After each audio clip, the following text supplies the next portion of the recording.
The institutionalization of the revolution took place throughout the 20th century. And remember that institutionalized means permanency in structures, not individuals. And Mexico after 1920, and this really is, I should just push that forward to whatever present day is. Mexico after 1920 was not subject to military coups, not subject to planning for anything, and that was providing much more national stability than we saw in many places in Latin America during the 20th century. Several reasons for it. First of all, the PRI was a dominant party that used clientelism, so they kept people happy. They didn't allow other parties to win, but they allowed them to compete to a degree. But they used clientelism, corporatism, co-optation to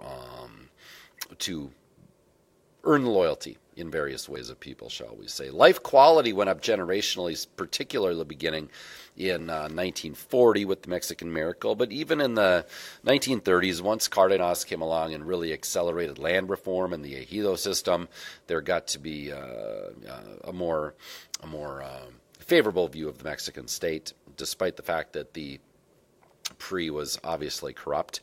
The Mexican military was depoliticized. That's a major element to this, and when the civilian control of the military occurs, it just is going to make that big difference. And so you did have that depoliticized military. Remember to contrast that to what we saw in Nigeria with a very politicized military throughout all of their military regimes, interrupting the republics. The PRI socialized their citizens to be deferential citizens, defer to the PRI, and then they did not have longtime dictators because of the Sexenio, so there was non-reelection, 1 6-year term. It was the perfect dictatorship, the PRI was called, because of the dictatorship of the party, and it was not an individual, and so no one person amassed that much power, and they avoided power struggles because of the Dedazo. There was no power struggle. One president would tap a successor. That person would be nominated, run, and win. We used remittances to demonstrate the terms empirical and normative, so let's just make sure that we cover them here. Once again, remittances, remember, are the dollars that people in a foreign country send to their friends and family back home. So in this case, Mexicans living in the U.S. or Mexican Americans living in the U.S. remit money back to their friends and family in Mexico. It's the third biggest source of foreign revenue exchange for Mexico after oil and tourism. And again, empirical, normative, we can use statements or questions to indicate the nature of those things. Empirical is factual. It's what happens. So to say Mexico remit, or Mexicans in the U.S. remit over $20 billion a year, that's an empirical statement. A normative statement or question is going to have judgment involved. It's going to have an ought or a should. So that is where we said in class, like, Mexicans should spend that money in the U.S. They shouldn't remit it. That money should have a tax on it to pay for the wall, and so on. So empirical and normative, be ready for that. The College Board has asked about it several times in shorties in the free responses in recent years. Public policy-wise in recent years, well over 100,000 murders since 2006 in Mexico. So that is of paramount importance as they try to solidify things in society. No strategy has been successful thus far, and it very much went downhill with Calderon's insertion of the military. We've seen the rule of law substantially weakened with corruption, not only amongst political parties now, but the cartels over the decades. So a very weak rule of law. NAFTA in Mexico was it's been restructured now. We'll see how it plays out. But implemented first in 94, NAFTA was something that was ultimately beneficial to northern Mexico. It was not beneficial to those in the south. The free trade really, really decimated small-time Mexican farmers and small businesses. And the north saw the benefits of it. So NAFTA provided for a very unequal distribution of wealth regionally, and those regional disparities of the wealthier north and poorer south did in fact get exacerbated. The maquiladoras, I really shouldn't have this the NAFTA and maquiladora thing. The maquiladoras are the multinational factories that really, beginning in the 80s, were starting to get set up by multinational corporations just across the Rio Grande. They did this for the purposes of cheaper labor and getting tax breaks from the Mexican state, for less regulation and less stringent union rules and so on. And so the Maquiladora zone in the north has provided steady work for Mexicans in the north, and so there has been a migration toward the north to look for jobs, much like we've seen in China, a migration toward the east coast to get the jobs in the areas around the SEZs and economic and technical development zones. So the Maquiladora is an example of foreign direct investment in Mexico, example of globalization, as is NAFTA. The social class cleavages in Mexico are immense. There are a handful of unbelievably wealthy citizens at the very top, a whole bunch of people at the bottom who are very poor. But the rich-poor gap, the social class cleavage, is substantial in Mexico. So the Gini index rating is not good for Mexicans. Pollution is a problem, very much so in Mexico City, just geographically. And as they've urbanized and they've modernized, pollution has continued to be a problem. We've referenced corruption a lot. I've referenced the regional disparities. The partial privatization of Pemex in 2013 by Peña Nieto provoked a lot of antagonism on the part of left-wing Mexicans, and it was done because the state just saw Pemex as inefficient, as incapable of the deep water drilling that was necessary. So inviting in foreign investment into Pemex was a move toward stimulating that part of the Mexican economy and getting Pemex up to speed on where it needed to be. Education reform, to try to root out corrupt teachers union officials. The teachers union boss was arrested by Peña Nieto, and to refurbish the educational system in Mexico. That was a priority. And on the whole, safety of journalists is a very, very big concern. Mexico is one of the most dangerous countries in the world for journalists to operate in. Rule of law being weak, and with the cartels operating the way they do, it's a dangerous place to speak the truth. And any number of journalists have paid the price for that. Since the 1990s, and you've had more stability in Mexico. Since the Zedillo presidency, you have had less inflation on the whole. Again, this waxes and wanes a little bit, but more stability, less inflation. The government has put up some anti-poverty programs to help out the population, and an example of the state program aimed at trying to produce a healthier Mexico and a more stable Mexico is the Oportunidades programs, where you have, it apparently is core time now, you have a payment to a quarter of Mexican families, and a fourth of Mexican families get a payment in exchange for a pledge by them to keep their kids in school, to get them preventative medical care, so that they have those two things going for them. NAFTA on the whole did provide a more competitive economy for Mexico, uneven growth for sure. Middle class Mexicans did benefit in some ways, though, with the lower prices for food and consumer goods. But again, a lot of that came at the negative of Mexican businesses getting frozen out of that as well. The battle between Vicente Fox and President Trump is long-standing. We've talked about it, and you know that from a foreign policy perspective, that nationalism in Mexico continues to be something that we see, and it will not go away during the Trump presidency for sure. The dependency theory is what we talked about when we did this slide. And remember, that was the notion that the northern industrialized countries of the world actively promote a global economic system in which the southern non-industrialized countries of the world are kept in a state of perpetual economic subservience through the imposition of neoliberal economic policies and principles such as structural adjustment programs. So think about structural adjustment. Think about the Western powers saying to Mexico, Yes, we'll loan you money, but privatize, open yourself to free trade, impose austerity while you pay us back with loans, or your loans with interest, rather. We will invest in you, foreign direct investments, set up our businesses there. We will push our goods into Mexico. And, that notion, when you multiply that to South America and Africa and some places in South and Southeast Asia, same kind of principle.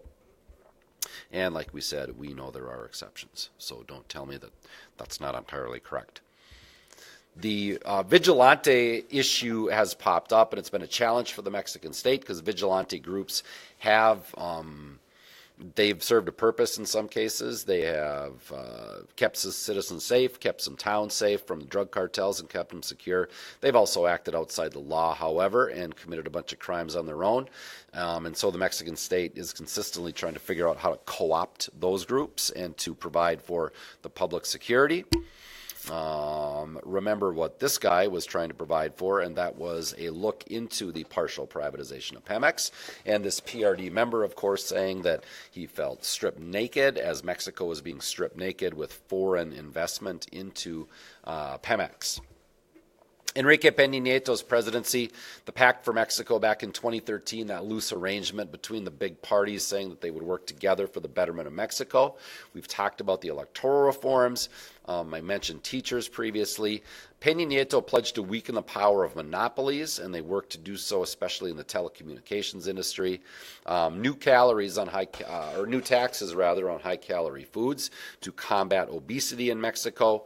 El Chapo was a headache for Peña Nieto with the escape and the recapture, eventual extradition to the United States. And President Trump on the wall did not help Peña Nieto, as he looked very weak compared to President Trump, not standing up for him. And Guerrero is the state where the 43 students went missing back in September of 2014, and those 43 students, allegedly taken by by the police at the behest of the local officials. The cartel gets the students and then does in fact kill them, dispose of the bodies, and that headline dogged Peña Nieto throughout his presidency, and it was a tremendous tragedy. It rocked Mexico. Guerrero State, poor state, feeling especially vulnerable. These were 43 college students who were teachers, college students, and so for these kids to be upended like this was, like I said, something that rocked the country. And Ai Weiwei just opened an exhibit, in fact, in Mexico City on the 43 students. Democratization in Mexico, important slide for us here. It's all about linkage. You can't just say the massacre in Tlatelolco. Should be another L right here. Sorry about that. The 1968 massacre in Tlatelolco was one linkage from a civil society standpoint and a crackdown of civil society standpoint and a more lack of faith in the pre. The 85 earthquake, giving rise to civil society because of citizens rising up against pre-malfeasance. The 88 election, the pull-the-plug election, was very fraudulent. Mexicans demanded electoral reform, and they got it in the form of the IFE, which was established a handful of years later. The PAN finally won a gubernatorial contest in 1989. That was the first time the PRI lost a governor's race since 1929. In 97, and again, linkage, as I should say, if you start to get parties winning states, and it's not the pre-winning those states from a gubernatorial contest, that means that those subnational units can start to act more independently, and it provides for more genuine federalism. So those are the things that you should be thinking about from that standpoint. IFE provides for free and fair elections and more genuine competition. The pre losing the majority in the legislature and the Chamber of Deputies in 97 allowed for a greater check on power in the legislature, not only for the pre in the legislature, but also for the presidency. So that provided for a stronger multi-party legislature. When Zedillo used a primary rather than the dedazo in 2000, it was just more democratic on the whole. And when Vicente Fox got elected in 2000, it was kind of the culmination of all of this with the election of a non-PRI president for the first time in 71 years, showed that the Mexican system was willing to adapt and change. Lots of democratic reforms in the 90s and beyond. The IFE was created in the 90s. That has now become the INE, and so they continue to try to hone that and make it better. Limits on campaign spending were put into place so that the PRI couldn't just absolutely dominate. Priests got the right to vote in the 1990s for the first time, and the 2% threshold was solidified for the proportional representation part of the legislature. The parties get public funding. They have access to media. They're not supposed to have too much access to the media. It's limited, as is campaign spending. So, the IFE, now the INE, oversees all of that. And it is one where this was really meant to limit the power of the PRI to use all of their resources to run roughshod over the others. They also allowed foreign electoral observers in to try to more authentically run their elections. So that level of transparency provided a greater amount of electoral legitimacy. Waves of democratization. And we talked about the three waves, according to Sam Huntington. That was the first wave of the late 19th, early 20th centuries. The second, after World War II, into the 50s and 60s as the great powers decolonized. And the third in the late 70s through the 90s as the communist era came to an end. And if there were ballpark 194 countries in the world, you have 130 of those that are at least procedural, at the procedural level, and probably 80 of those are at the substantive level. Those are rough estimates again. But when we define them, we've defined a liberal democracy in Russia. I think we know that relatively well. It does see the opposition parties stifled. There are limits on electoral processes. It could be cheating. It can be limitations on who may run. It can be abuse of the opposition parties. It can be disqualifying people's votes. It can be ignoring actual results, any number of things. Limited access to power, certain groups just non-getting it. Think about Russia with the non-systemic parties, Mexico for all those years with anybody that wasn't PRI. Violence toward opponents has been used in several of the countries we've seen. General abuses of civil liberties and human rights. As well. At the other end of the spectrum, you have substantive democracies, and this is where you have the consolidation of democracy. Substantive democracies allow for judicial independence, so you have courts that are free of influence from others. You have minorities get relatively equal treatment, although, again, it's not equal in all regards. We know that. Freedom of the press, freedom of association, freedom of religion, all those things will be found in a substantive democracy. Elections that are free and fair, elections in which everybody can vote and is allowed to vote, encouraged to vote, that's part of it. The rule of law is strong. Civil society is refined and active. Those are all elements of a substantive democracy. A procedural democracy kind of sits in the middle of that. Of the two of them, there's just some things missing in a procedural democracy, some of this. And so we say that democracy has not truly been consolidated. There's something missing. Maybe they have elections, but maybe they're not always free and fair. Maybe there's a choice between contending candidates, but not everybody can run who wants to. Citizens may have the right to express viewpoints, but it could be limited. Civil liberties may be limited on the whole. Rule of law may be weak. Maybe all the freedoms aren't there like you would see in a substantive democracy. So be able to understand the differences between the three and be able to classify the countries that we study. Remember, we said that an illiberal democracy is seen in the Russian Federation. The College Board in the past has said that China is an illiberal democracy. We said we had a hard time with that, calling China a democracy at all. United Kingdom as a substantive democracy. And we have the Iranians. We talked about Iran wavering between the two of these, depending on which era we're looking at. Mexico, same thing, where we saw illiberal democracy really under the PRI, and we talked about what was holding back Mexico from being substantive. Mexico probably in here. and Nigeria, same kind of thing. Where would Nigeria fall? Haven't gotten to this point yet for the Nigerians. So again, understand those terms and be able to apply them.